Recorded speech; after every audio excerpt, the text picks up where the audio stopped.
Já vocês estudaram o limite de sequências, a noção de limite para sequências.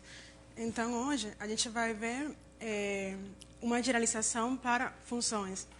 Ou seja, dado um conjunto X em R, consideramos uma função de X em R. Então, vamos tomar um ponto A, ponto da acumulação de X. Então, estamos interessados em analisar o comportamento de F quando X é próximo de A. Não quando X é igual a A, senão quando X vai se aproximando a A. Então, isso é exatamente a noção de limite. E escrevemos desse jeito.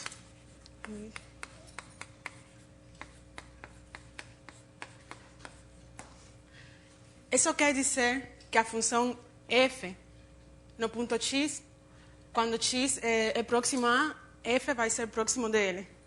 Então, a definição seria: isso acontece se, para todo epsilon maior do que zero, existe um delta maior do que zero, tal que, se x pertence ao conjunto x e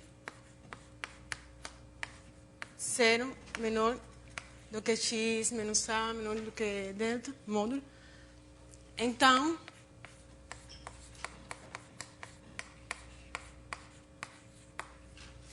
módulo de fx menos L é menor do que epsilon. Aqui, essa condição menor é porque a gente não precisa analisar quando x é igual a. De fato, a função f não tem que ser definida no ponto A. Tá bom? Um exemplo disso seria a derivada. Vocês ainda não estudaram, mas a derivada estuda o limite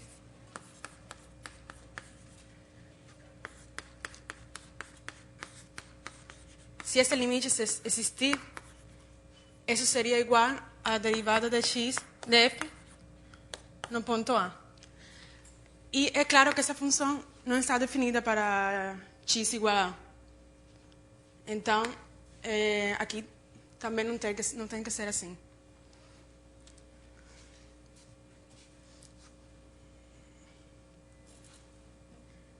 Bom, o ponto a gente pede que o ponto A seja o ponto da acumulação de x para garantir que eu posso ter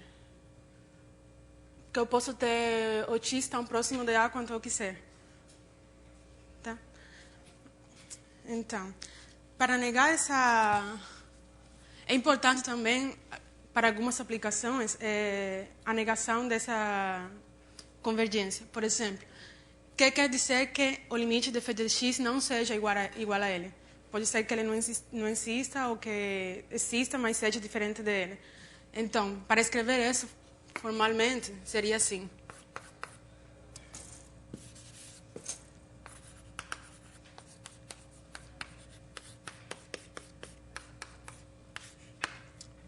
Ou não exista. Então, isso quer dizer que vai existir um epsilon maior do que zero, tal que, para todo delta maior do que zero, eu posso escolher um x delta em x, tal que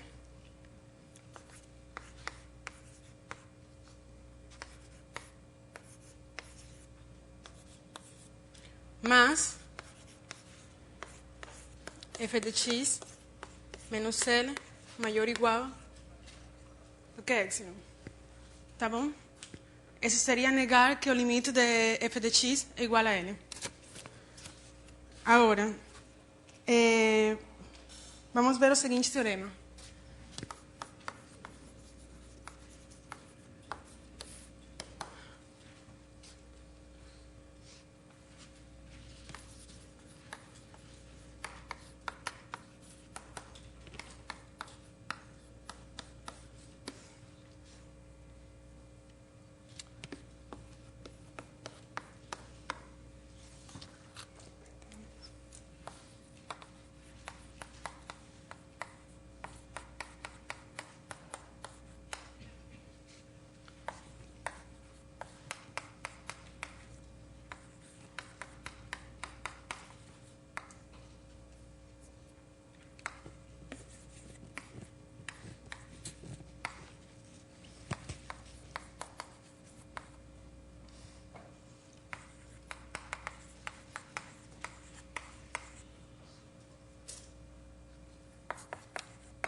O que quer dizer isso?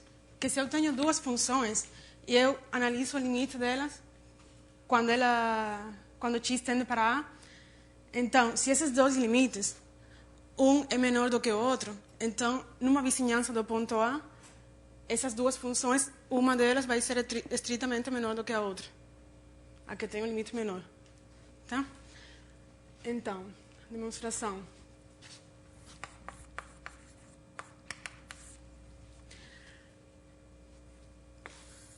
Vamos dizer que esse aqui é o ponto...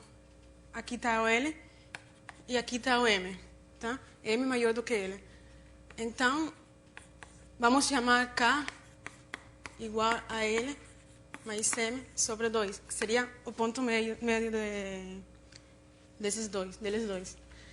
E então, vamos considerar epsilon igual a K menos L, que também vai ser igual a M menos K. Tá? Agora, para esse epsilon, pela definição do limite,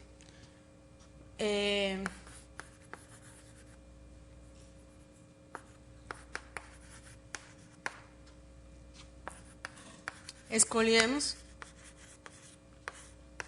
delta 1 tal que se x pertence ao conjunto x e x menos... Bom, que maior do que 0.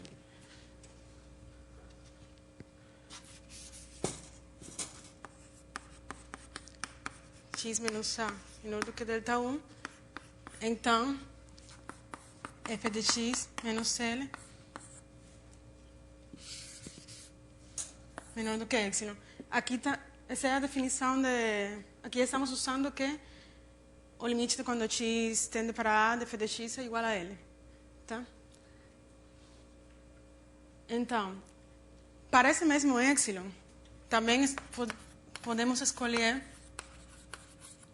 um delta 2, tal que para x em x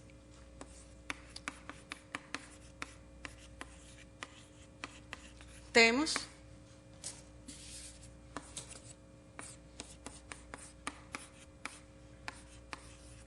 menor do que epsilon. Tá bom? Então, se a gente escolhe, então, delta como sendo o mínimo entre delta 1 e delta 2, então, para x, que pertence a x, e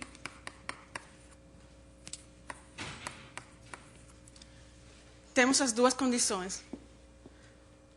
Mas outra forma de escrever essas duas condições seria, essa primeira seria L menos epsilon menor do que f de x menor do que L mais epsilon. Tá? E a segunda, M menos epsilon menor do que G de x menor do que M mais epsilon. Mas aqui, L mais epsilon é igual a K, pela escolha do epsilon. E M menos epsilon também é igual a K. Então, a gente obteve que f de x é menor do que K, que é menor do que G de x. Para x escolhido assim.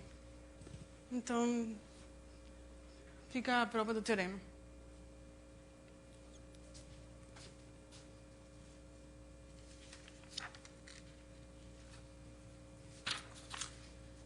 Bom, aqui... Dentro do módulo ali é x menos a. Onde? Dentro do módulo da última. Claro. Obrigada.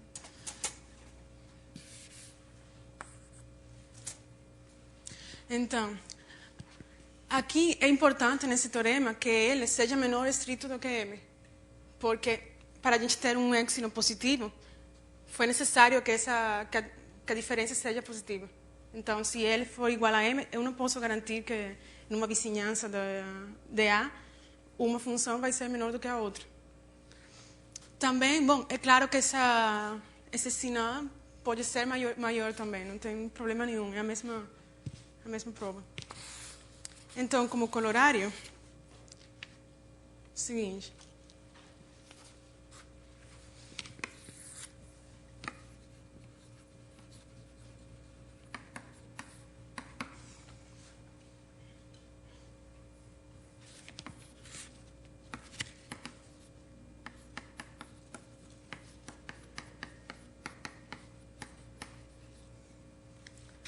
Se o limite quando x tende para a, de f de x é igual a L menor do que M, então f de x é menor do que M numa vizinhança de A também. É só aplicar o teorema e a função g sendo constante igual a M. Tá bom? É exatamente o mesmo teorema. Então, como colorário 2,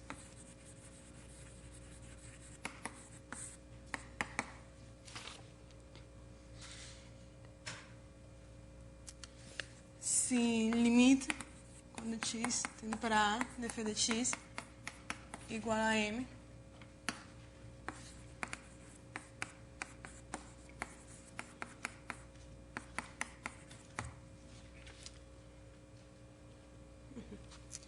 e f de x menor ou igual do que g de x, então, para todo x, né? Então, L é menor ou igual do que M. Tá? Agora, é claro esse colorário porque se L for menor do que M, isso, se M for menor do que L, então, pelo teorema anterior, vai existir uma vizinhança de A tal que G seja menor do que F. Menor do que F. Mas F sempre é menor ou igual do que G. Então, isso não pode acontecer.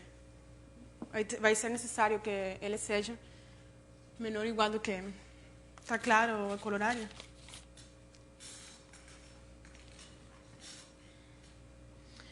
Então, bom, aqui é importante também observar que, como a noção do limite é local, só interessa o comportamento da função numa vizinhança do ponto onde eu estou analisando o limite. Então, aqui nesse colorário, eu não preciso que f de x seja menor ou igual do que g de x para todo x. É somente necessário que isso aconteça para x numa vizinhança de A. Tá? Então, sei lá, somente importa isso, não é preciso exigir que seja para todo x. Então, teorema 2.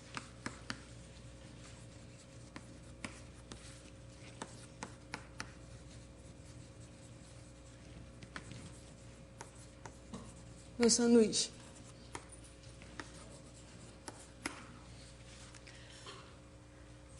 Bom, esse teorema diz que se eu tenho num espaço x, o limite, quando x vai para df de x é igual a limite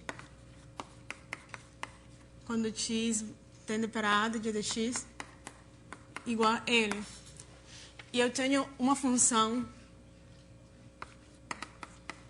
h de x em R tal que f de x menor ou igual do que h de x menor ou igual do que g de x. Então, o limite quando x tende para A de h de x tem que ser igual a L também.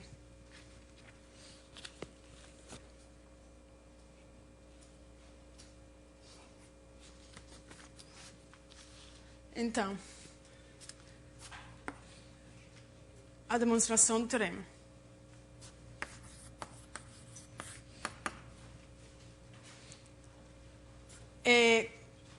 Como o limite de f de x, quando x tende para A é igual a L, então, consideramos um epsilon maior do que zero. e um delta 1 maior do que 0, tal que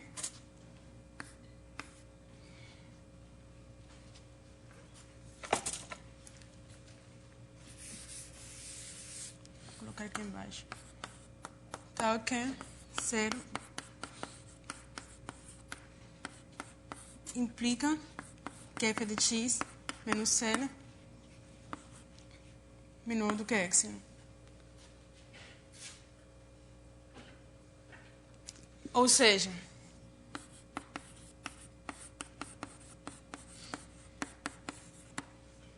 então, para esse mesmo epsilon, tomamos um delta 2, tal que implica que de g de x menos L é menor do que epsilon, porque o limite de g também é L. Então, isso quer dizer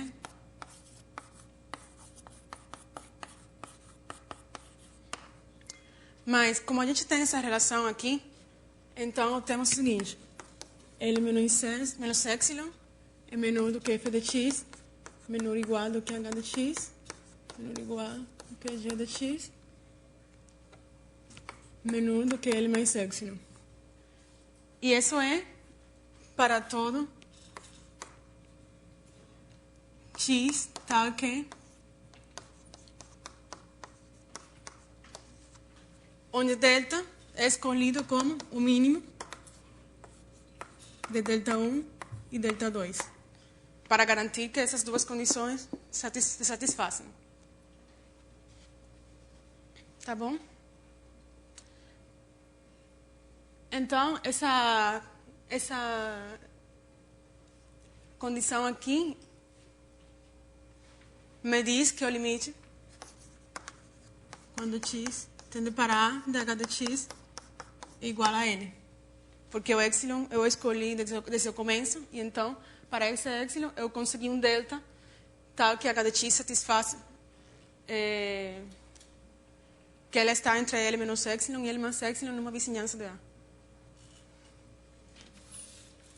Também, bom, como no teorema anterior, não é preciso, como no colorário anterior, não é preciso exigir essas desigualdades aqui para todo x no conjunto x. É somente necessário numa vizinhança de A.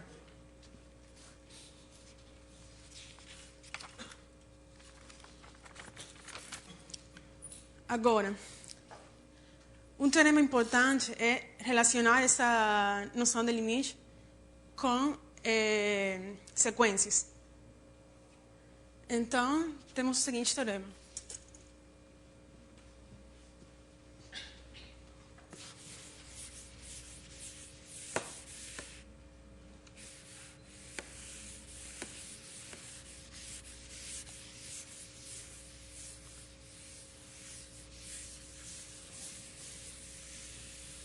Eu acho melhor deixar aqui essa definição.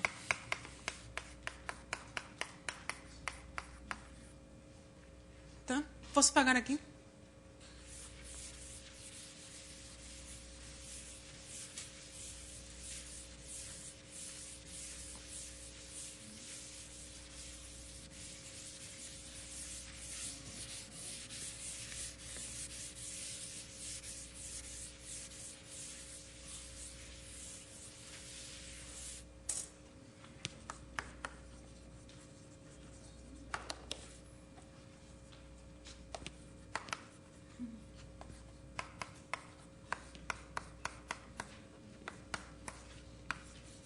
O limite quando x tende para a de f de x é igual a L, se e somente se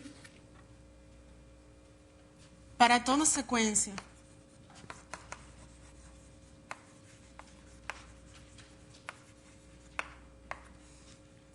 xn em x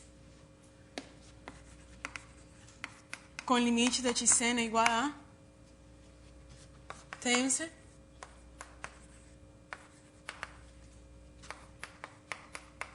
o limite de f de xn é igual a L. Essa é uma sequência e f de xn é outra sequência também. Então, vamos provar esse teorema. Então, vamos supor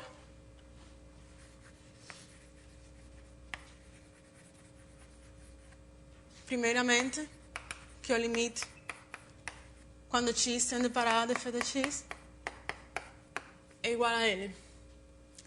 Então, dado epsilon,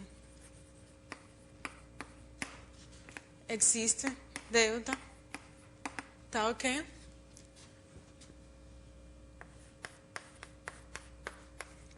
Se x está no conjunto x, e x menos a módulo é menor do que delta, então f de x menos L é menor do que epsilon.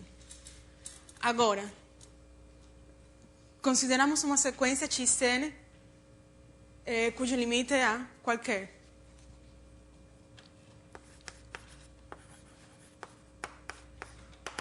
Tá ok?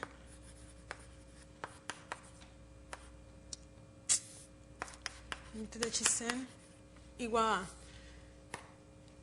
Como o limite de xn é igual a, então existe um n0, tá ok? Para n maior do que n0, temos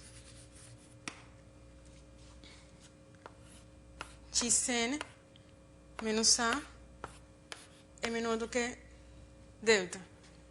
Já esse delta foi dado já. É menor do que delta. Mas por essa condição acima, isso implica que f de xn menos L é menor do que epsilon. Então, a sequência f de xn tem que tender também para L.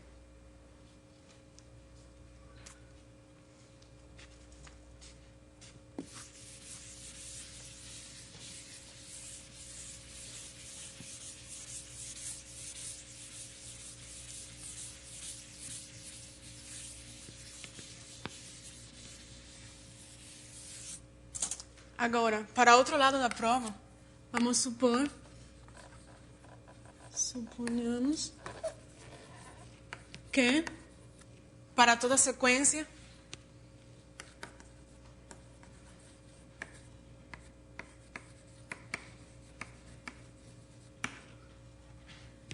xn com limite de xn igual a satisfaz limite de f de xn igual a L. Suponhamos isso. Então, a gente quer mostrar que o limite de f de x, quando x tende para a, é igual a L. Aqui é toda sequência. Toda sequência xn que satisfaz que o limite dela é igual a A, então f de xn vai para L. Então, suponha que o limite, quando x tende para a de f de x, não é L. Ou seja, L não existe ou é igual a outra coisa. Então, o que quer dizer isso? A negação disso é que existe um epsilon maior do que zero.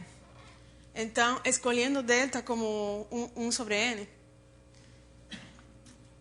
temos que existe também xn tal que 0 menor do que xn menos a menor do que 1 sobre n. Mas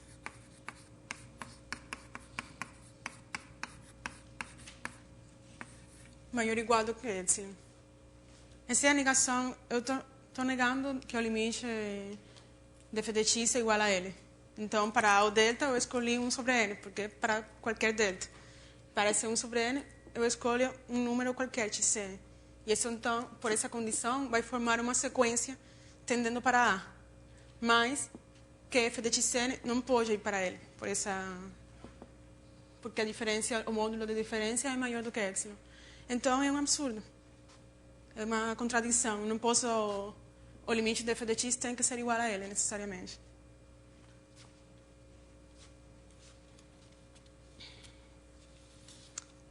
Então, esse teorema nos permite estender alguns teoremas que vocês estudaram para o limite de sequências. Como, por exemplo, a unicidade no limite. Bom, é um colorário aqui.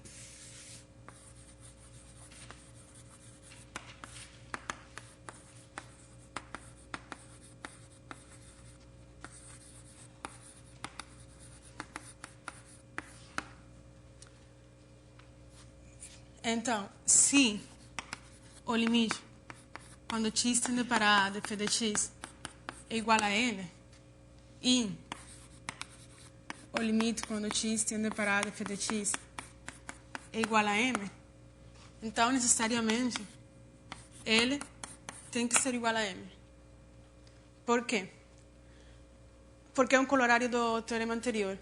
Se o limite de f de x é igual a L, então qualquer sequência xn convergindo para A satisfaz f de xn vai para L. Por essa condição. Mas por essa condição também, essa sequência também satisfaz que f de xn vai para M. Mas pela unicidade no limite das sequências, L tem que ser igual a M.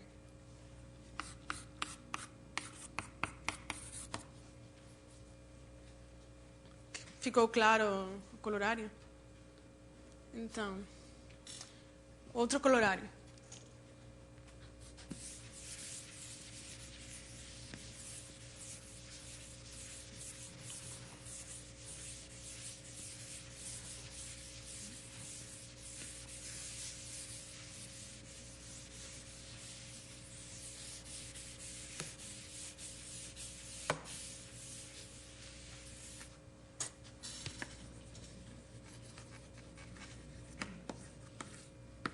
Colorário 2, que é operações com limite. Se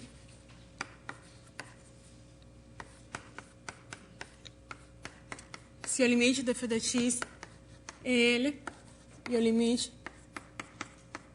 de g de x é M, então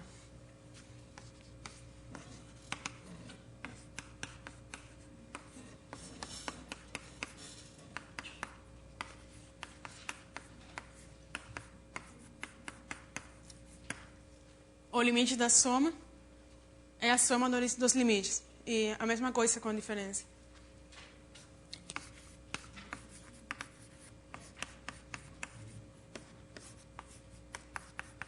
Com o produto também. O limite do produto é o produto dos limites.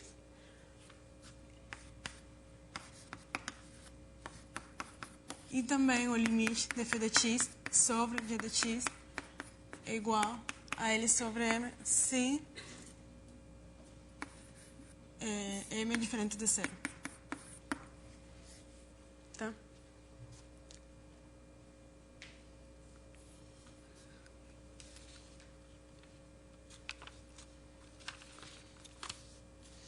Bom, e além disso,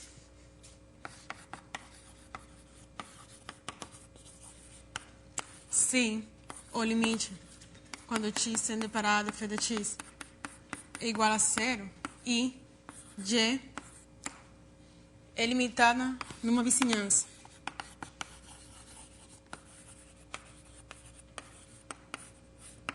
Vizinhança de A, então o limite de f de x vezes g de x é igual a zero.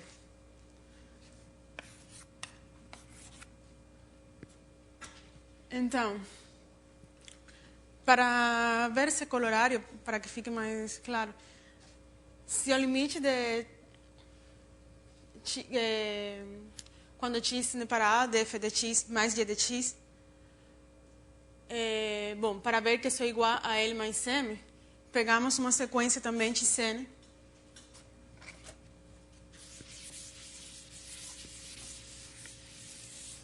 Pegamos uma sequência xn convergindo para A. Para qualquer sequência xn que converge para A, eu tenho que f de xn converge para L e g de xn converge para M. Então, como f de xn e g de xn são sequências também, o limite de f de xn mais menos g de xn é igual a L mais menos M. Porque vocês já estudaram essa propriedade no limite das sequências. Tá? Então, para o produto e o quociente é a mesma coisa também. E, para ver essa última afirmação daqui, como G é limitada numa vizinhança de A, podemos escolher uma sequência xn convergindo para A, tal que G de xn, o módulo, seja menor do que um C dado. Tá? Porque hoje a G é limitada numa vizinhança de A. Então, G de xn vai ser menor do que C e limite de f de xn é igual a zero. Então, também pela propriedade que vocês estudaram nas sequências, o limite de f de xn vezes g de xn é igual a zero.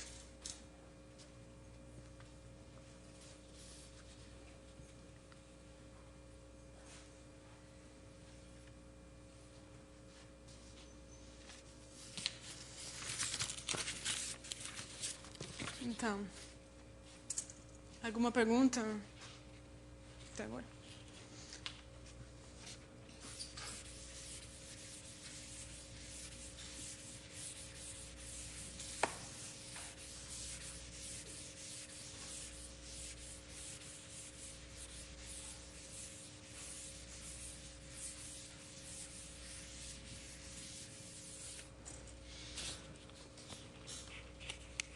Então, o teorema seguinte diz que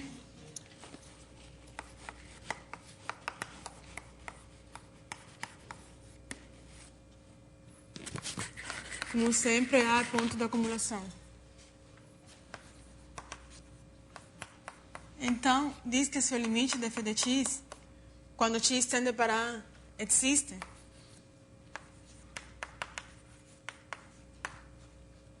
então, f é limitada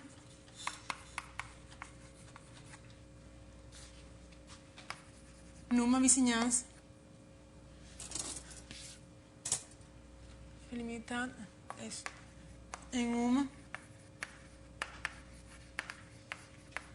vizinhança de A. Tá bom?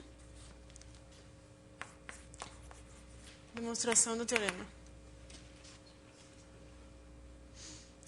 Bom, para a demonstração, digamos que o limite QL é igual ao limite quando x tende para A de f de x.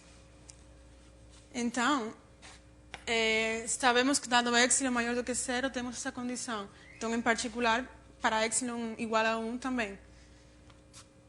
Isso quer dizer que existe tal que se o módulo de x menos a é maior do que zero, menor do que delta, esse f de x menos L menor do que 1, módulo. Agora, o que acontece com o módulo de f de x? Ele é igual ao módulo de f de x menos L mais L, que é menor ou igual do que f de x menos L mais módulo dele. E numa vizinhança da A, temos que f de x menos L, o módulo é menor do que 1. Então, isso vai ser menor do que 1 mais o módulo dele. O que quer dizer que a f é limitada para x que satisfaz isso aqui. Ou seja, para x numa vizinhança de A. Tá?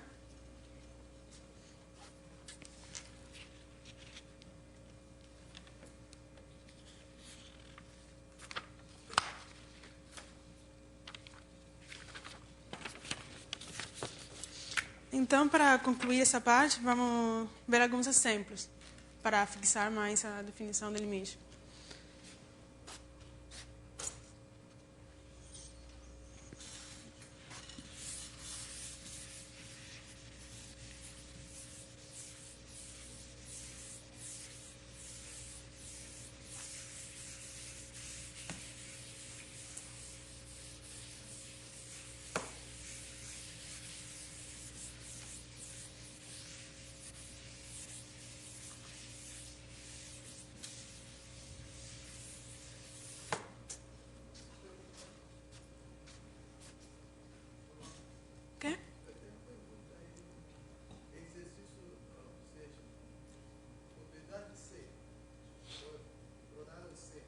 Isso.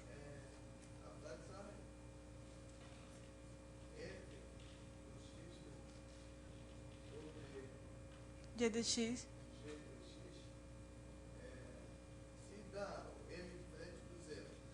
Bom, você... Nesse caso, se dá isso, dá menos qual a resposta que vai ficar? Ficar zero ou menos? M diferente do zero. Qual a possibilidade? É, Chegar, não, a gente não chegou à conclusão do M diferente do zero. quando m igual a zero, o que acontece? Você quer saber? Ah, quando m igual a zero, isso vamos ver mais na frente. Podem acontecer várias coisas, dependendo do limite da f também. Se o limite de y é zero e o limite de f é diferente de zero, então, isso é claro que não vai estar definido. Mas se o limite de f for zero também, então pode acontecer qualquer coisa. Mais na frente vamos ver alguns exemplos desse caso, dessa situação.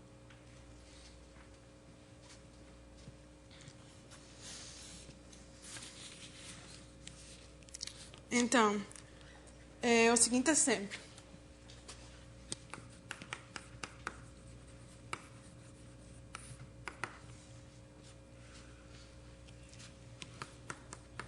F de x, tomamos f de x constante igual a c. E g de x igual a x. Então, é claro que o limite, quando x tende para a de f de x, como ele é constante, então tem que ser igual a c. E o limite, quando x tende para a de g de x, quando x é próximo de a, então x vai ser igual a, o limite vai ser igual a. Então, por esse colorário, se a gente tem um polinômio é...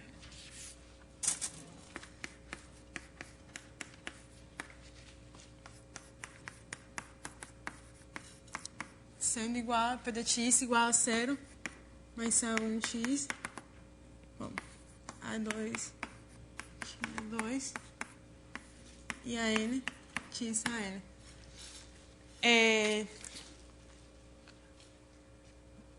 Pelo limite, usando aqui que com essas operações o limite se mantém, então temos que o limite, quando x tende para a de p de x, é igual a p de a. Tem que ser necessariamente p de a. Porque sabemos que se é uma constante, o limite é uma constante também. Se é x, o limite de g de x é igual a quando x vai para a. Então, se é x quadrado, seria a multiplicação e por aí. Então, a soma também tem que acontecer isso aí. Agora, o que acontece com as funções racionais? Uma função racional, f de x, é igual a um quociente de polinômios. P e Q são polinômios. Então,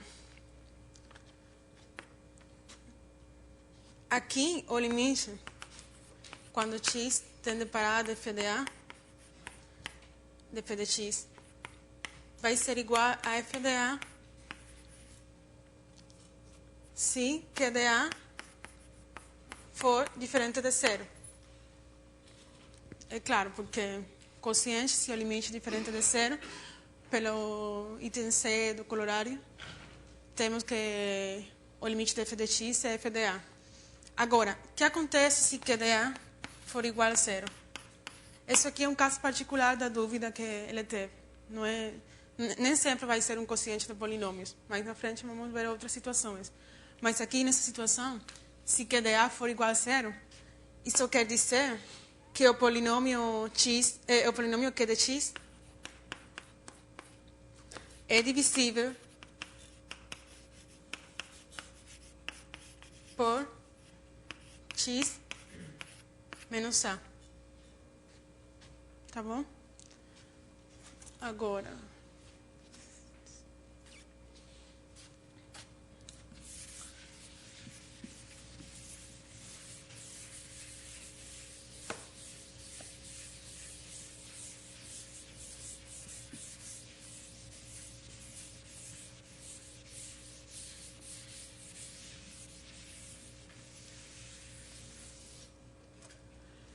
se Q de x é divisível por x menos a, então Q de x podemos escrever ele como x menos a elevado a k por outro polinômio Q1 de x, onde Q1 de a é diferente de zero, para garantir que x menos a não divide de novo a Q1 de x. Então, P de x, vamos escrever ele também como x de a elevado a m por P1 de x.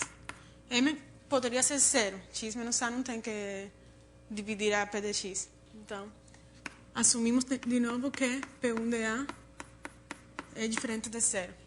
Então, o que acontece com o quociente então, aqui, f de x?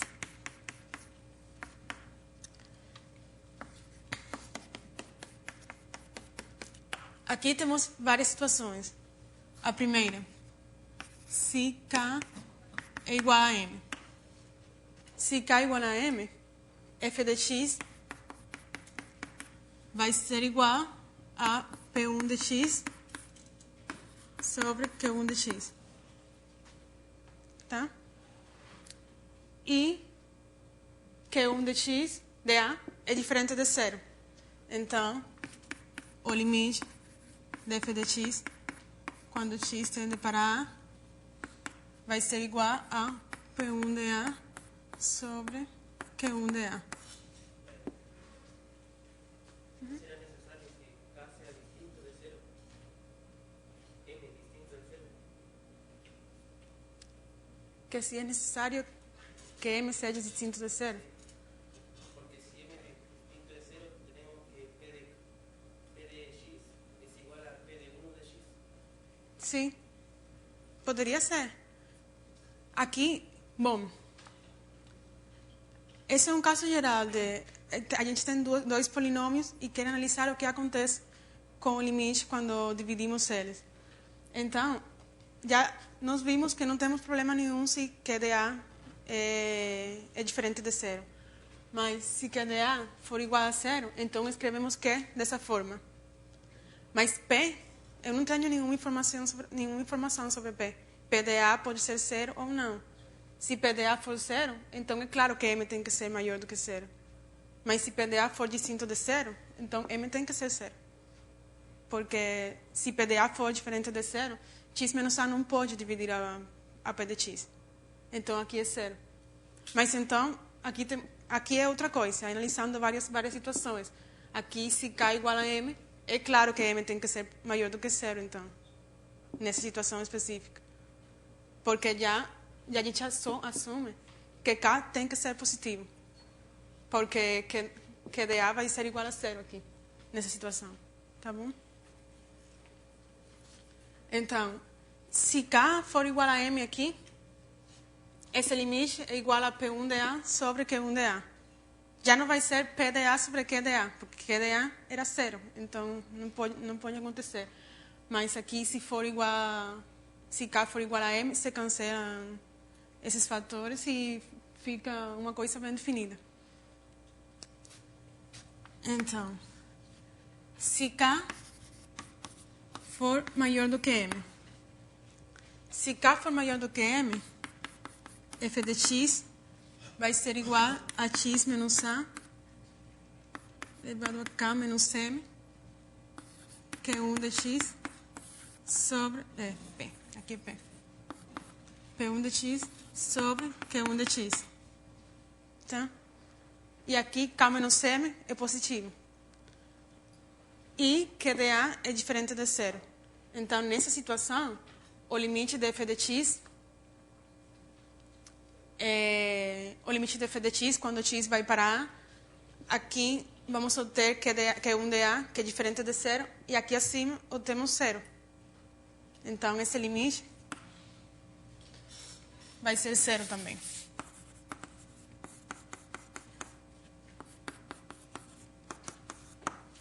É igual a zero. Tá bom? Então, qual é a outra situação? Se K for menor do que M. M pequeno. Se se K for menor do que M. Se K for menor do que M, então f de x é igual a P1 de x sobre x menos A M menos K, que é 1 de x. Onde P1 de A é diferente de zero, mas o denominador nesse quociente vai ser igual a zero. Ele é quando avaliado em A, quando x é igual a A. Então, nesse caso, aí essa função não vai ser f de x, não vai ser limitada numa vizinhança de A. Porque quanto mais próximo x é de A, é maior.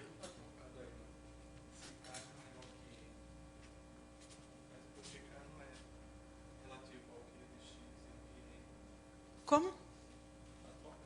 Onde está trocado? Se cai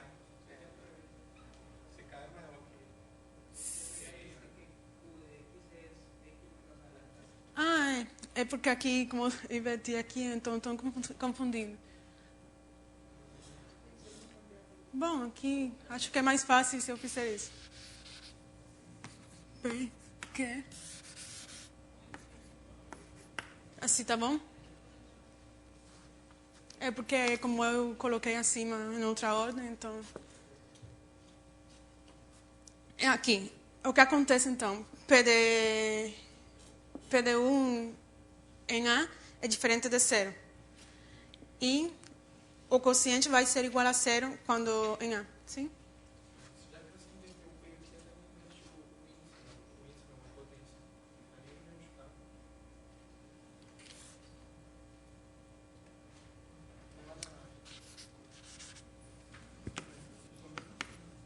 Não? Peraí, deixa eu entender. P de x. Aqui tá bom. Aqui P é com K. Aí tá certo. Então, como o limite de PD1 é igual a... quando x tende para A é igual a P1 de A, então é claro que, como a gente viu num teorema aí, que eu já apaguei, PD1 vai ser limitado numa vizinhança de A, tá? Porque o limite existe. E aqui acima, isso tende para zero, porque avaliado em A vai ser zero, aqui embaixo, digamos. Então, f de x numa vizinhança de A não vai ser limitado, porque aqui o numerador é limitado e o denominador é tão próximo de zero quanto eu quiser. Logo, o quociente não pode ser limitado. Então, como essa função não é limitada numa vizinhança de A, então o limite não pode existir no sentido que a gente já estudou, que a gente viu. Tá? A gente sabe que se o limite existir, então ela é limitada numa vizinhança.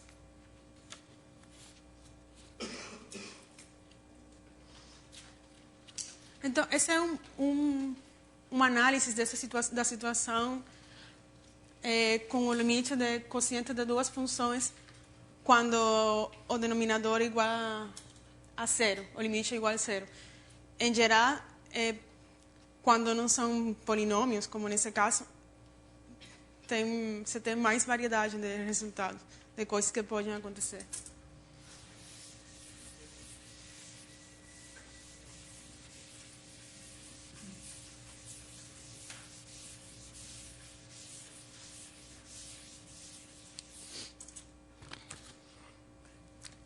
Então, outro exemplo aqui seria o seguinte. Um exemplo onde o limite não existe. Tomamos x igual a r menos 0.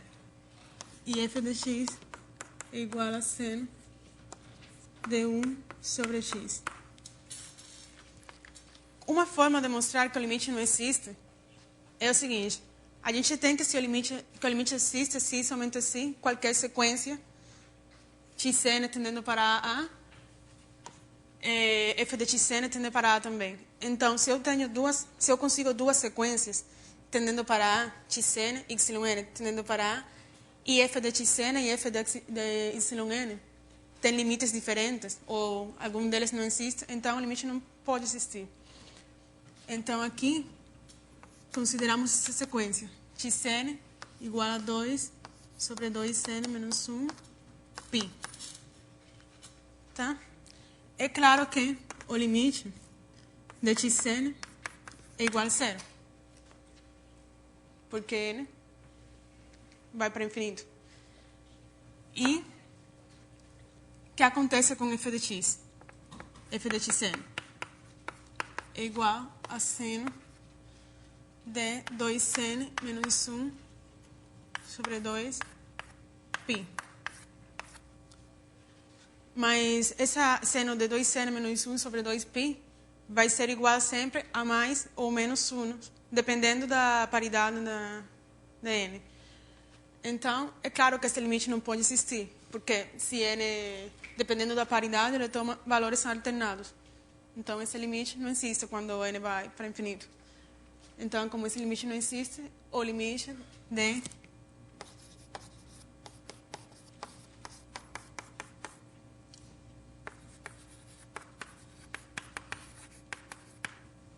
para zero, porque aqui eu peguei uma sequência xn indo para zero. Agora, esse limite não existe, mas esse outro aqui, sim.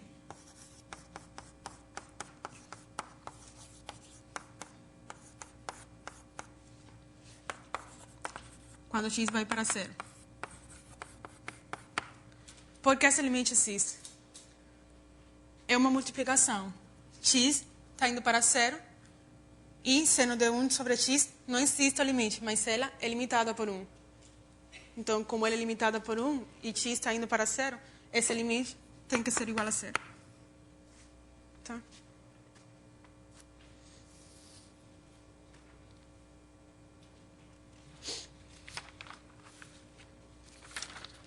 Bom, esse primeiro exemplo é um exemplo onde o limite não existe no ponto para x igual a zero, mas existe para x diferente de zero. Tá? Então, esse aqui o limite existe, mas eu posso construir também uma função tal que o limite não existe em nenhum ponto. Então, essa seria a seguinte função.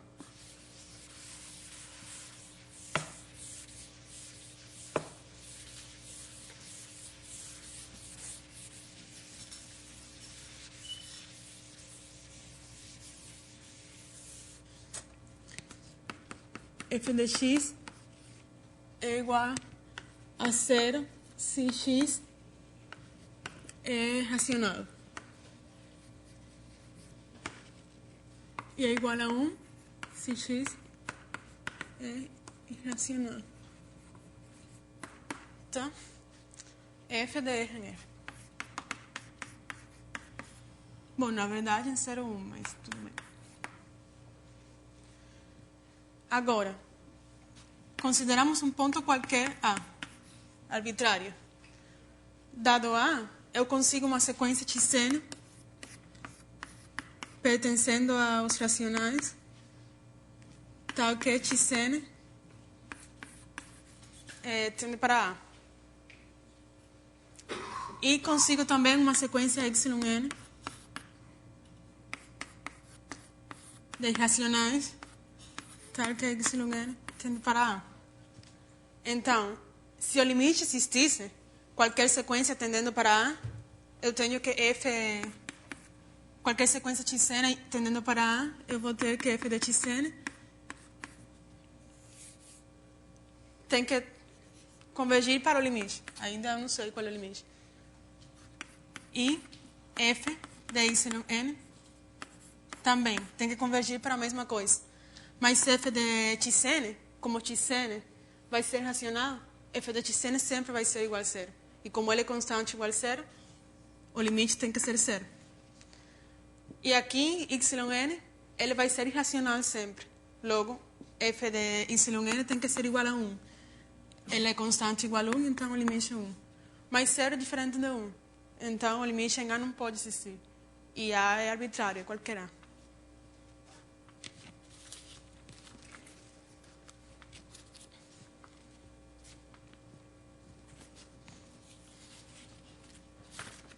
Tá bom? Bom, então, isso conclui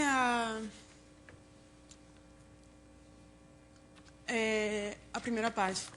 Agora, vamos entrar em outra definição. A definição de limites laterais.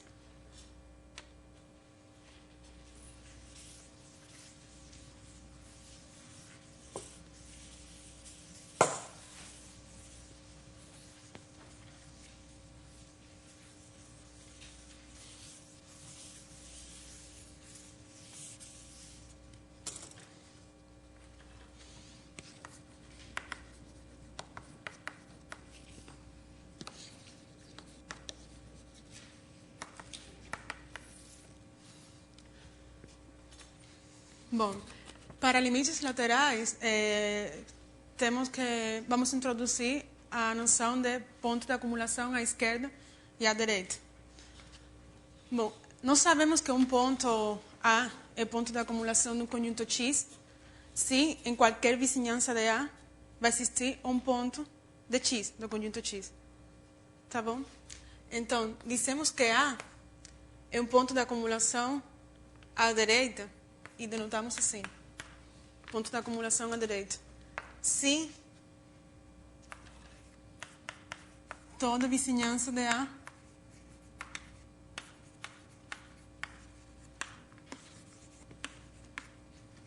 possui um ponto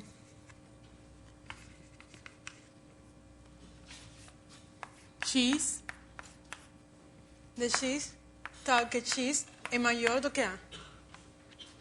Tá? Isso que quer dizer que A seja um ponto de acumulação à direita. E é assim como a gente vai denotar isso. Agora, ponto de acumulação à esquerda é a mesma coisa. Bom, primeiramente vamos, ver outras formas de escrever isso aí. Bom, toda vizinhança de A possui um ponto de X. Outra forma de dizer isso é que X interceptado com o intervalo A mais delta, para qualquer delta positivo, essa interseção sempre vai ser diferente do vazio. Eu sempre vou ter um ponto assim, aí nessa interseção para todo delta, maior do que zero. Tá bom? Agora, analogamente, consequências. Isso quer dizer também que existe uma sequência xn em x com limite de xn igual a e xn maior do que a para todo ele. Então,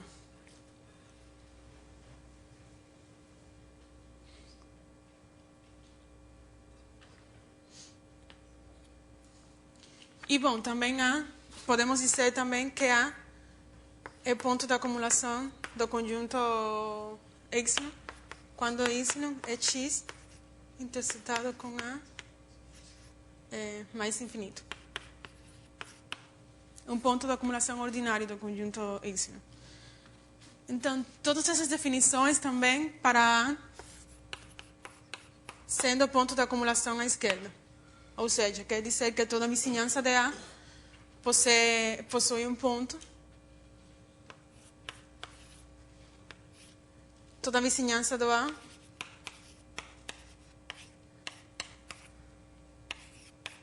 vai possuir um ponto que seja menor do que A e que pertence ao conjunto X. E, bom, as outras definições são análogas também. Um exemplo de ponto de acumulação à direita.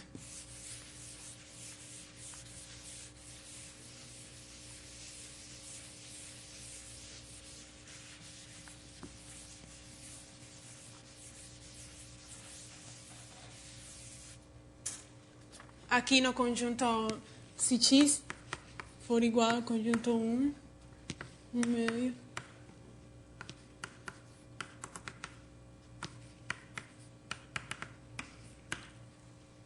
infinito, então zero, o limite dessa sequência quando n vai para infinito é zero. E todas elas são maiores do que zero. Isso quer dizer que o zero é um ponto de acumulação à direita do conjunto X. E, bom, 0 claramente não é um ponto de acumulação à esquerda, porque à esquerda do 0 não tem ninguém ali no conjunto X. E, bom, também, se a gente tem um intervalo I,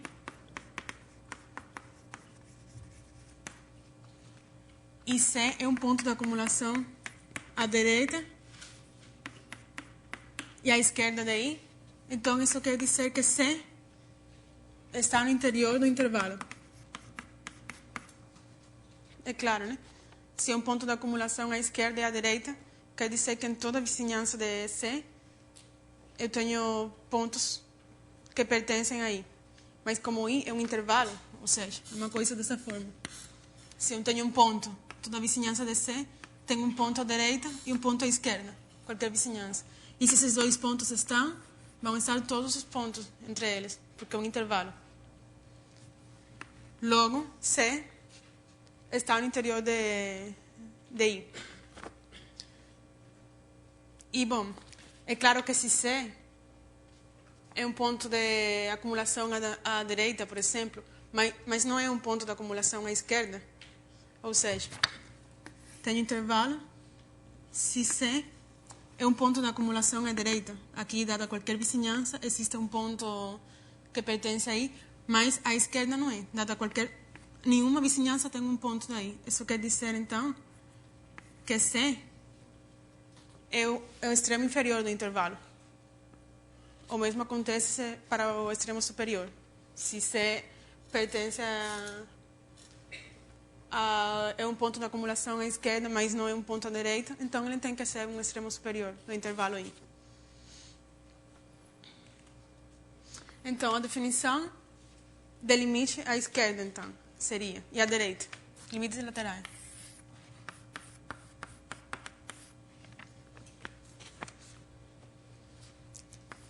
Uma função f de x em R e A, ponto de acumulação à direita. Então, dissemos que limite à esquerda, e denotamos assim, df de x é igual a L, se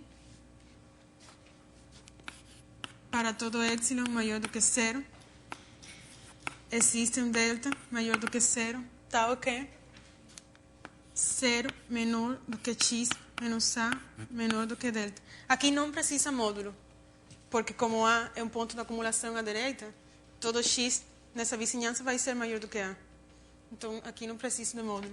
Isso implica que f de x menos L menor do que x. Então, essa é a definição do limite à direita.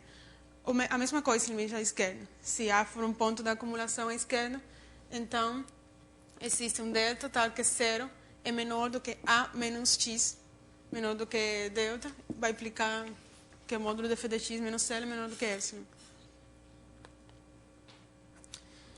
Agora, as propriedades gerais que vimos para o limite ordinário se adaptam também aos limites laterais. Quer dizer, o limite da soma é a soma dos limites, o limite da diferença é a diferença dos limites.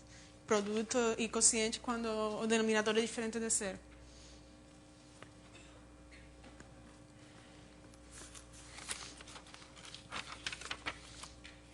Então, alguns exemplos também.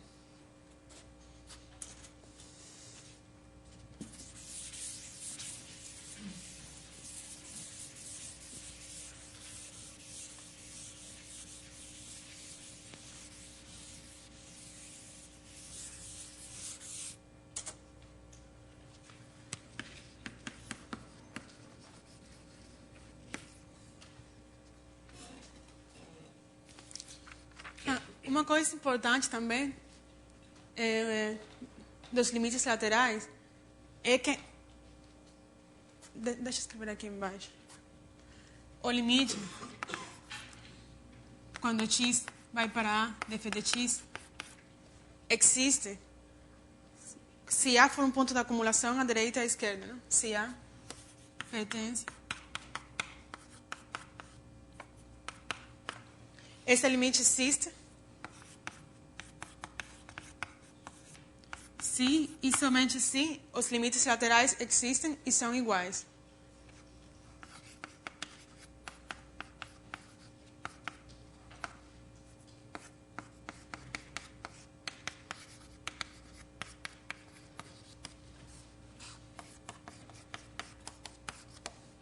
É claro? Então, outra forma de mostrar que um limite de uma função não existe é pegar os limites laterais. Se eles são diferentes, então o limite não pode existir nesse ponto. Agora, exemplos como vimos, consideramos f de x igual a seno de 1 sobre x. Para essa função, os limites laterais não existem, nenhum dos dois. Por quê? Acho que a gente viu aqui. Para o limite é zero, né? O limite para quando x vai tende a zero pela direita seria considerar uma sequência x de x positivos, e foi exatamente o que a gente fez aqui. Consideramos uma sequência xn positiva cujo limite é zero, mas o limite de fxn não existe. Então, o limite à direita não pode existir. O limite à esquerda tampouco, também não. Por quê? Consideramos xn como menos 2 sobre 2 n menos 1 π. E então é a mesma coisa, exatamente. Então, para essa função, não existem os limites laterais.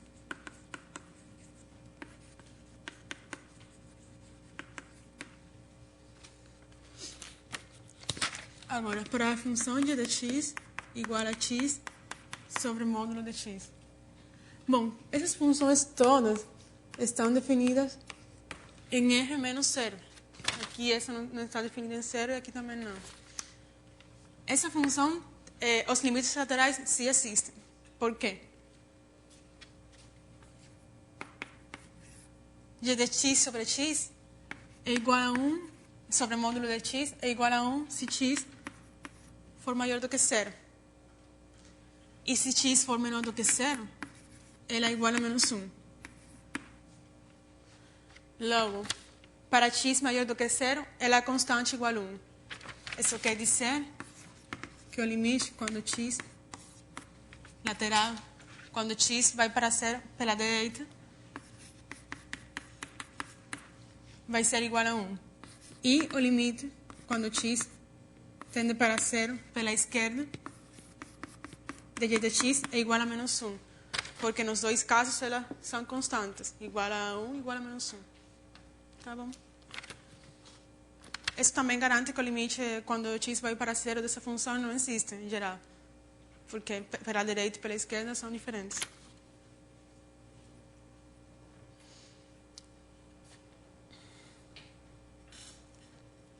E aqui f de h de x igual a 1 menos x, 1 sobre x, não existe também os limites laterais, no sentido que estudamos. Porque essa função, quando x é próximo de zero, não é limitada. Logo, não pode existir limite à esquerda e à direita. Tanto faz o sinal do x.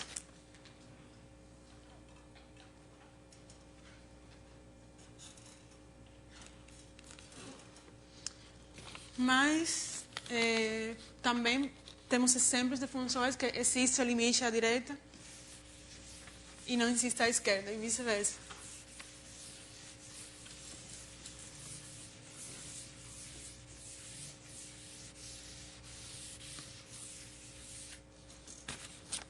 Um exemplo é φ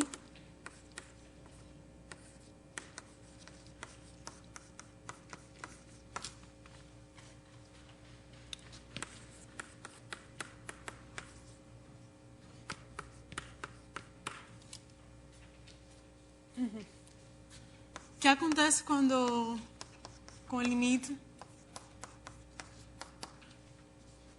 quando x vai para zero pela direita de φ de x? O quer dizer que x é positivo. Se x é positivo, 1 sobre x não é limitado. Então, a inversa dele é tão próximo de zero quanto eu quiser, porque eu tenho um sinal negativo. Logo, esse limite vai ser igual a zero. Tá bom?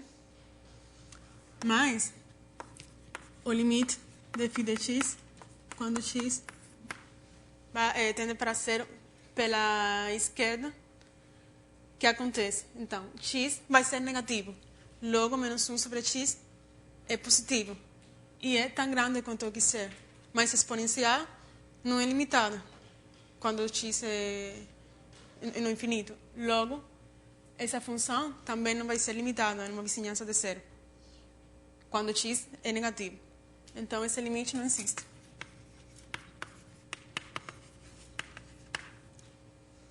Tá bom?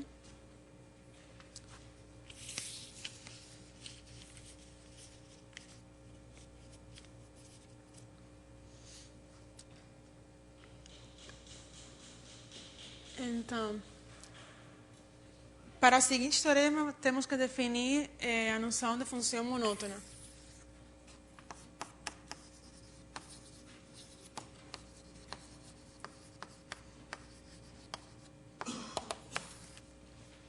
Bom, dissemos que f de x em R é monótona crescente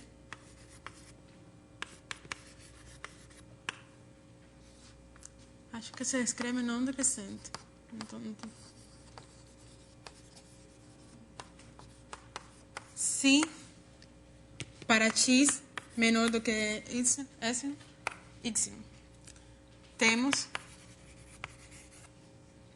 f de x menor ou igual do que f de y. Tá? Isso quer dizer que seja monótona não decrescente. E estritamente monótona seria que para x menor do que y, f de x seja menor estrito do que y. A mesma coisa para a monótona decrescente. Se x é maior do que y, então é menor do que y, f de x é maior ou igual do que f de y. Então, teorema seguinte.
Se uma função f é monótona e é limitada, e A é um ponto de acumulação à direita e B um ponto de acumulação à esquerda, então existem os limites nesses pontos.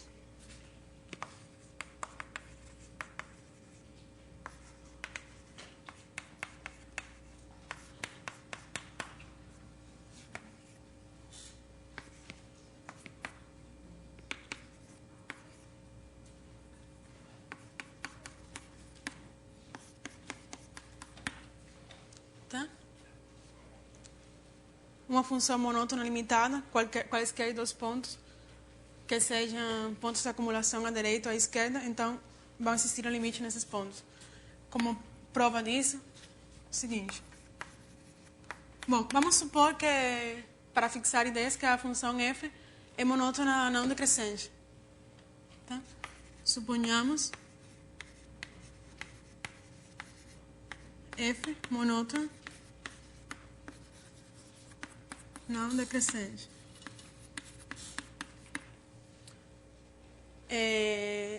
Agora, consideramos o conjunto I como o ínfimo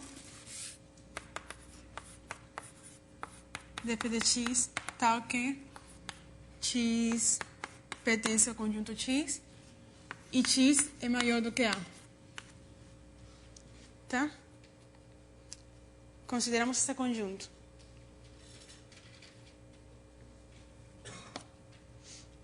Agora, como I é esse ínfimo e é uma cota inferior desse conjunto, então, dado I mais epsilon, vai existir um x nesse conjunto com x maior do que A, tal que f de x seja menor do que I mais epsilon. Tá? Tal que I seja menor do que f de dado x. Bom, podemos fazer o seguinte. Aqui temos o ponto A. Como I é esse ínfimo, nessa vizinhança de A, tão próximo de A quanto eu quiser, para x maior do que A, portanto, podemos chamar x como sendo A mais delta, mais um certo delta. Eu posso escolher delta tal que f de A mais delta seja maior do que I. Isso vai acontecer sempre. Mas posso escolher tal que seja menor do que I mais epsilon. Tá bom? Agora, como essa função é monótona, o que acontece? Como essa função é monótona, f de x vai ser menor do que f de A mais delta para todo x com A menor do que x, menor ou igual do que A mais delta. Tá bom? Então, para todo x nesse conjunto, eu vou ter o seguinte. I menor do que f de x, porque é para a definição de ínfimo, menor do que I mais epsilon, por essa condição aqui. Logo, obtemos que I vai ser exatamente o limite à direita no ponto A.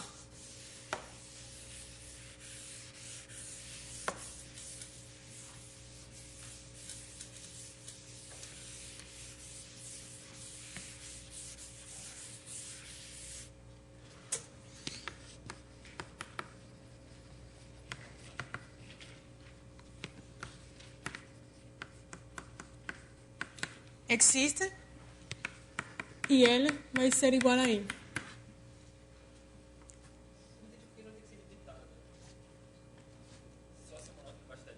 Sim, bastaria. Na verdade, sim, bastaria com ser monótona. Aqui, nesse caso, a gente pede limitada somente para garantir que esse ínfimo vai ser um número finito, que I é finito. Tá? Se não for limitado, poderia... sei lá, f pode ser tão pequeno quanto eu quiser. Então, para a noção de limite que temos aqui, precisamos que esse limite seja um número positivo, um número real. Isso. Só para isso que precisamos limitado. Mas, num contexto mais geral, o limite pode existir à esquerda e à direita sem precisar que seja limitado, considerando limites infinitos. Que isso vamos ver aqui também nessa aula, um pouco mais à frente.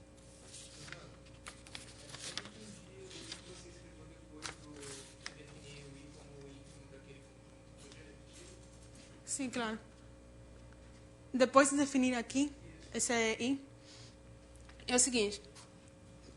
Como o I é ínfimo desse conjunto, pela definição de ínfimo, eu tenho que, dado qualquer epsilon, eu vou conseguir um ponto x que pertence a esse conjunto e f de x seja menor do que I mais epsilon. Tá? Só que eu chamei esse ponto de A mais delta. Porque o ponto x eu sei que tem que ser maior do que A, porque está nesse conjunto. Então, eu só chamei de A mais delta. Vai cumprir isso aqui. Então, pela monotonicidade da função, f de x tem que ser menor ou igual do que f de A mais delta para todo x entre A e A mais delta. Então, por isso eu concluo essa desigualdade aqui, essas duas desigualdades. Já, então, o que provamos? Que esse I, que é por isso que precisamos que seja finito, que seja limitado, nesse caso, a função, porque esse I vai ser um número real. Então, para esse I, eu vou mostrar que o limite à direita no ponto A vai ser, de f tem que ser igual a esse I. Agora, analogamente, para a direita, chamamos de, sei lá, T igual a super df de x com x no conjunto x e x menor do que v. E, analogamente, mostramos que o limite, quando x tende a v para a esquerda, df de x vai ser igual a t. Analogamente. É a mesma ideia da prova.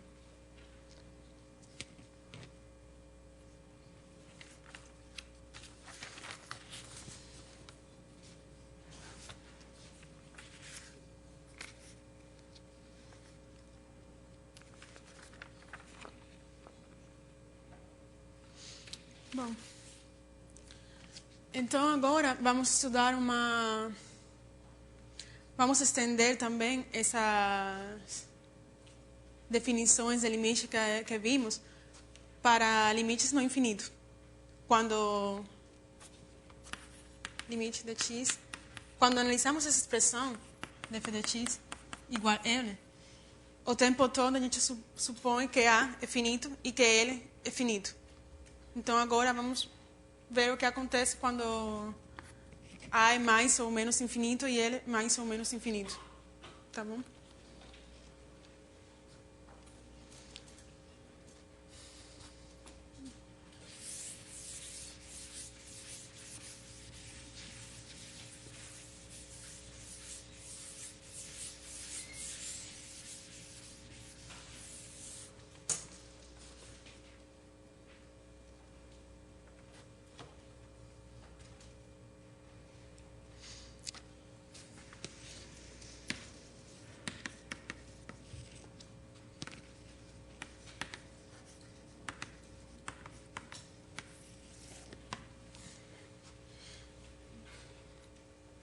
Bom, aqui consideramos um conjunto X de R ilimitado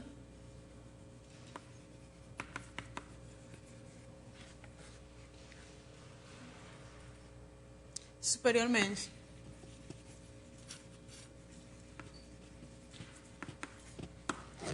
Pedimos que seja limitado superiormente para x ser quanto maior quanto a gente quiser. Então, escrevemos que o limite de x, quando x vai tende para infinito, df de x é igual a L. Quando escrevemos isso?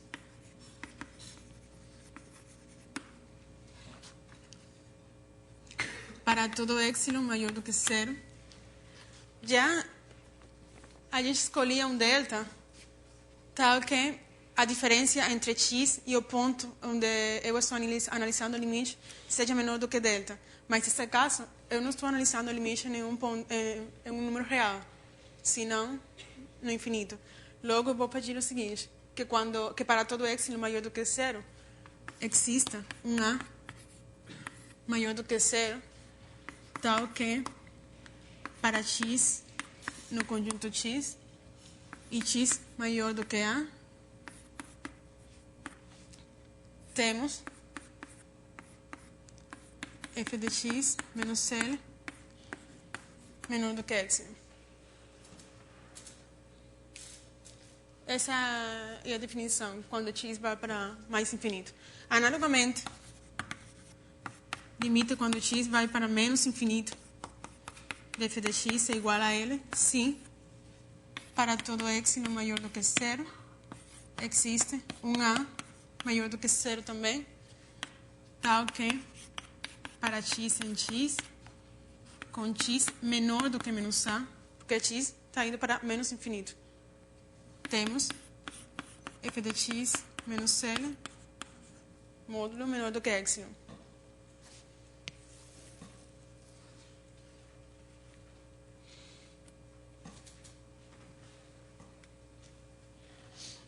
Então, aqui nesse teorema de monotonicidade, considerando os limites no infinito como sendo limites laterais também, vale esse teorema que vimos que uma função monótona possui limites laterais sempre.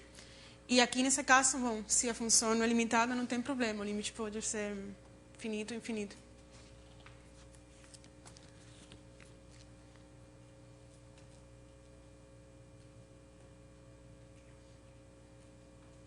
Então, aqui uma observação é que uma sequência, o limite de uma sequência é um caso particular nessa definição, porque uma sequência seria uma função f que vai dos naturais em R. E então, nós analisamos o limite quando n vai para infinito. Logo, é exatamente isso que estamos pedindo.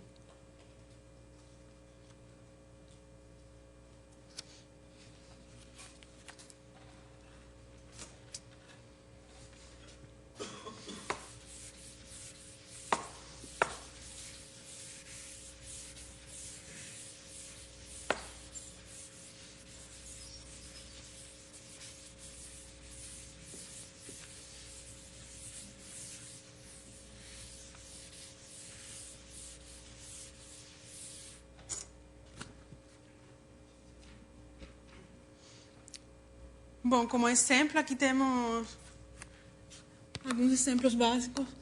Limite de 1 sobre x, quando x vai para mais infinito.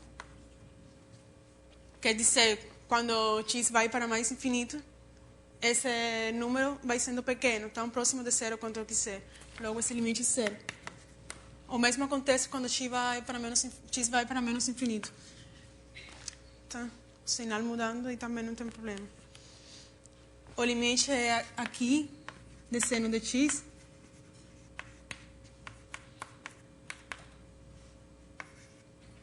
Não existe também. Por quê? Porque aqui, considerando xn, uma sequência, xn, sendo 2n menos 1 e sobre 2, essa sequência toma valores mais menos 1. Dependendo da paridade. E essa sequência é claro que vai para o infinito. Logo, isso também não existe. Esse limite. Quando x vai para menos infinito, é só trocar o sinal da sequência e com a mesma prova concluímos que também não existe o limite aqui quando vai para menos infinito. Então, aqui temos uma situação que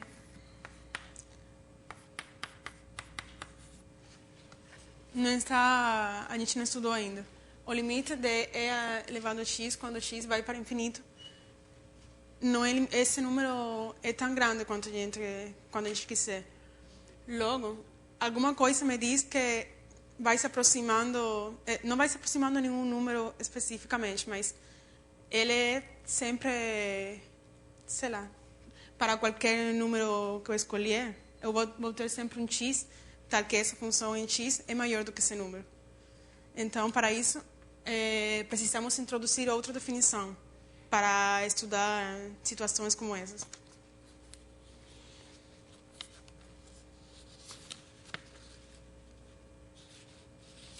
Então, é a seguinte situação. Dissemos que limite quando x, isso, de f de x é igual a mais infinito, se para todo a maior do que zero, porque aqui é mais infinito, existe um delta maior do que zero, tal que para x, no conjunto x, e 0 menor do que x menos a menor do que delta, temos f de x maior do que a. Tá? Isso quer dizer que o limite de f de x, quando x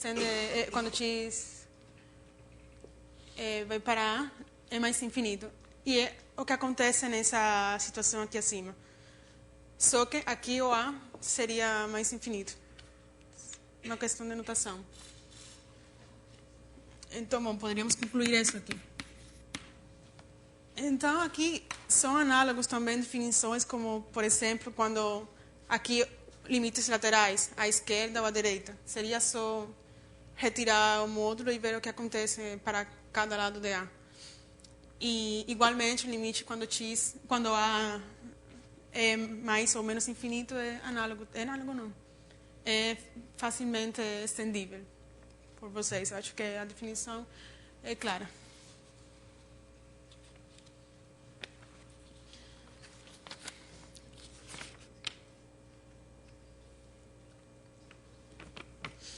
Então, agora, bom, igualmente aqueles resultados que vimos se preservam. O limite da soma é a soma dos limites com o produto e com o quociente, também nos casos do infinito. E então, vamos estudar algumas situações que podem dar como resultado qualquer coisa dependendo das funções que a gente escolhe. Que isso é o que chamamos de indeterminadas. Por exemplo, situações de funções de limites, onde eu tenho um quociente que o numerador tem limite zero e o denominador tem limite zero também. Aí pode acontecer qualquer coisa. Quando tenho diferença de duas funções com limites infinitos também. Também quociente onde os dois são infinitos. Esse tipo de situações assim são chamadas de indeterminadas. E vamos ver exemplos onde pode acontecer várias coisas. Aqui, para a primeira dessas situações acima, aqui tem várias, não é só essas que eu escrevi. Aqui escolhemos, primeiramente vamos escolher duas funções f, g, de x em r, com limite de f de x, quando x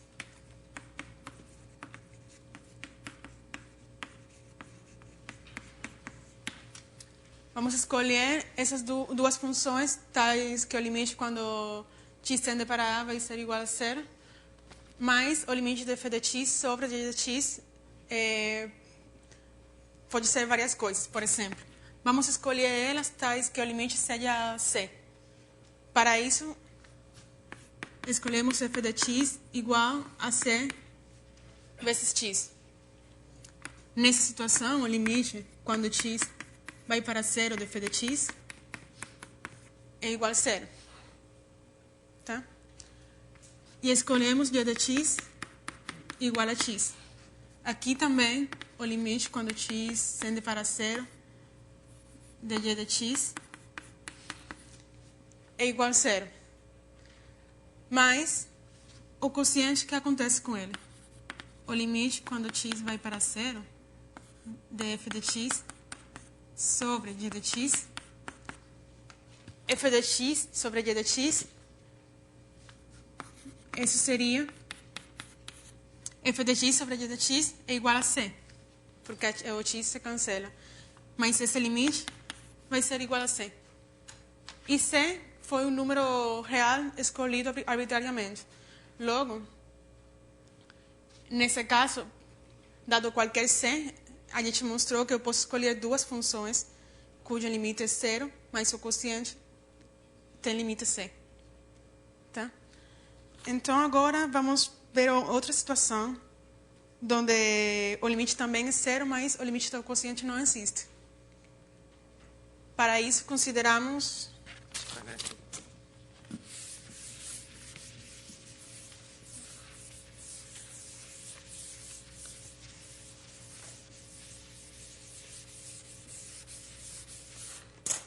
consideramos f de x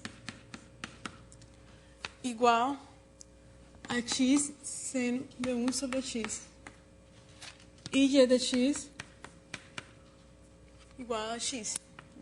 É isso. Então, o limite quando x vai para zero de x seno de 1 sobre x é igual a zero, porque o seno é limitado e x vai para zero. Já vimos isso como exemplo anteriormente. Esse limite é zero, e esse limite também é zero quando x vai para zero. Mas f de x sobre g de x vai ser igual a seno de 1 sobre x. E já sabemos que o limite de seno de 1 sobre x, quando x vai para zero, não existe. Tá? Então, acabamos de apresentar um exemplo de duas funções convergindo para zero, quando x tende para zero, mas o quociente não existe o limite. Agora, exemplos de onde pode acontecer, onde essa situação pode me dar resultados diferentes também.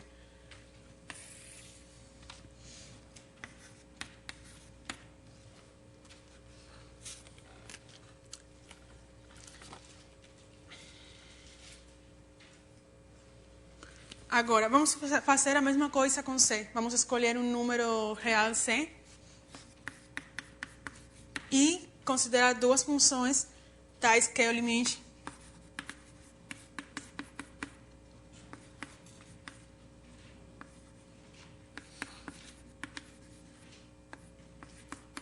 tal que o limite em A delas duas coincide e é igual, bom, o limite é igual a mais infinito, mas o limite da diferença é C. Um exemplo seria f de x igual a C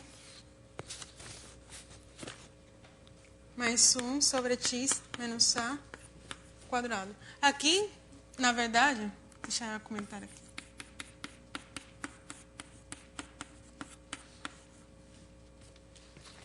X menos A, 1 sobre x menos A quadrado, quando x tende para A, isso vai para infinito.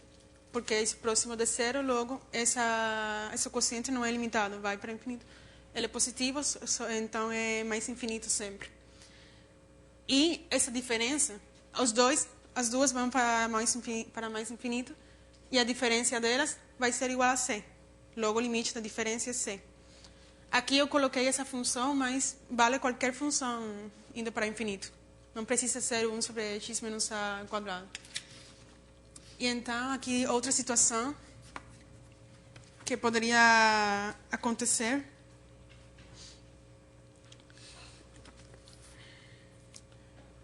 Usando a mesma ideia do exemplo anterior, seria tomar f de x igual a seno de 1 sobre x menos A mais 1 sobre x menos A ao quadrado. E g de x igual a 1 sobre x menos A ao quadrado. Aqui, quando x tende para A, 1 sobre x menos A ao quadrado vai para mais infinito, e o seno é limitado por 1, logo não acrescenta nada aqui a esse limite. Vai ser mais infinito também. E esse limite mais infinito. E a diferença deles é 1 sobre seno de 1 sobre x menos A. Que, quando x tende para A, também não existe o limite. É a mesma coisa que analisar o limite de 1 sobre x quando x tende para zero. Então, esse é um exemplo também, onde as duas funções vão para mais infinito, mas a diferença delas não tem um limite. E, bom, acho que isso é suficiente para mais ou menos ter uma ideia de como funcionam essas indeterminadas. E, bom, tem mais exercícios no livro, e por enquanto a classe conclui. Tem alguma dúvida?